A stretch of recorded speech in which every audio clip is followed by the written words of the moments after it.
No, no. Well, I still believe that, but you know, it takes two to tango, right? But no, I do. I mean, I believe it would be a massive tax cut for the Canadian citizens. You get free military, you get tremendous medical cares and other things. There would be a lot of advantages, but it would be a massive tax cut. And it's also a beautiful, you know, as a real estate developer, you know, I'm a real estate developer at heart.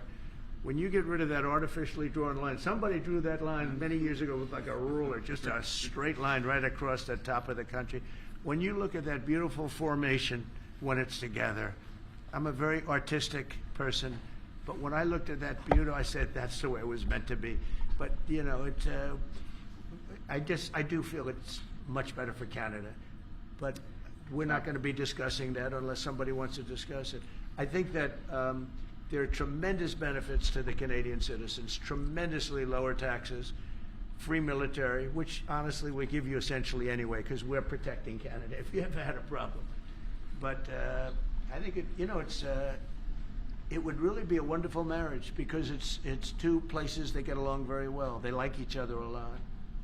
Well, if I may, as you know from real estate, there are some places that are never for sale. That's true. We're sitting in one right now, you know, Buckingham Palace that you visited as well. That's true.